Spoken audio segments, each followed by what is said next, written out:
You people are doing well. अच्छा जी, porter 5 forces model. अच्छा, ये 5 फोर्सेस आपको इधर दिख रही होंगी, 5 ब्लॉक्स। ठीक है, कि जब भी आपने इन्वेस्टमेंट करनी है तो ये जो पोर्टर है इसने जो मॉडल प्रेजेंट किया था 5 फोर्सेस का, ये था for the analysis of industry. तो आपने ये देखना है कि किस इंडस्ट्री में मुझे इन्वेस्ट करना चाहिए, इधर जंप करना चाहिए, नहीं करना चाहिए। तो you do have a 5 option. पहले आप लोगों ने वहाँ पे देखनी है बार्गेनिंग ऑफ बायर। अब ये क्या बताता है कि वहाँ का जो बायर है वो कितना स्ट्रॉन्ग है या कितना वीक है, कि क्या उसकी पावर ज़्यादा है, क्या वो ज़्यादा बार्गेनिंग करता है या कम करता है। फिर है bargaining power of supplier. Suppliers का जो है स्ट्रॉन्ग है या वीक है भी बहुत मैटर करता है। जैसे फॉरवर्ड स्पोर्ट ने अगर फीफा का जो ऑर्डर मीट किया था just because of holding a best supplier, right.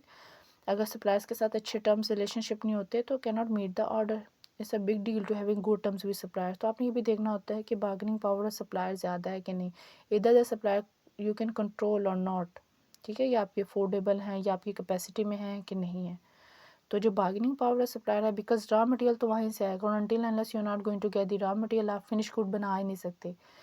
तो सप्लायर्स का जो है इनपुट है उसकी पावर है matters a lot in any industry. फिर थ्रेट ऑफ न्यू एंट्रेंट है।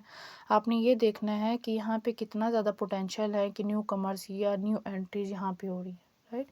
अब वैसे दिस इज़ वेरी बेसिक कि जितना पोटेंशियल होगा इसका मतलब वो मार्केट उतनी अट्रैक्टिव है, और जितना न्यू एंट्रेंट का जो थ्रेट है वो कम होगा तो इसका मतलब है मार्केट में पोटेंशियल कम है। सही है, तो it's up to you how you are going to assess, it's up to your capacity, your investment, कि आपने वहाँ पे पैसा उस इंडस्ट्री में लगाना है कि नहीं लगाना है, इधर यू कैन सर्वाइव और नॉट।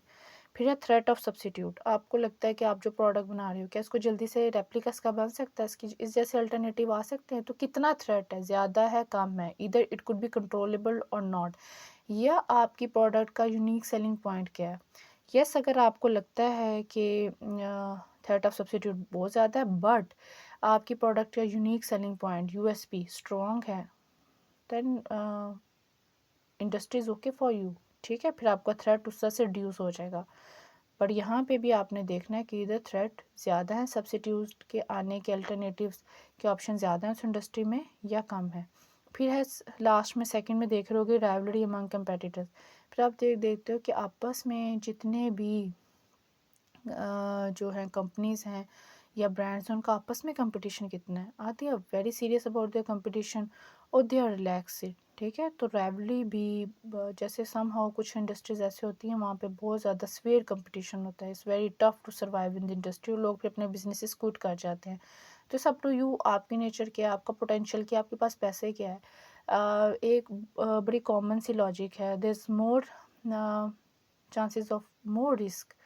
जिस भी इंडस्ट्री में पोटेंशियल ज़्यादा होता है इधर you can even though you can get a huge profit. ठीक है, but if you think your nature is, अगर आप रिस्क टेकर हैं देन गो फॉर इट। अगर आपको लगता है no you can not bear the loss, ठीक है, तो इट्स अप टू यू कि which industries you going to choose. ये पोर्टर का जो 5 फोर्सेस मॉडल है ये सिर्फ आपको हेल्प करेगा कि जब भी आपने किसी भी इंडस्ट्री में जंप करना है या इन्वेस्ट करना है तो आपने इन पांचों फोर्सेस के रिगार्डिंग डिसीजन लेना है, इन पांचों फोर्सेस को देखना है, फिर आप लोगों ने अपना पैसा इन्वेस्ट करना है। Thank you so much.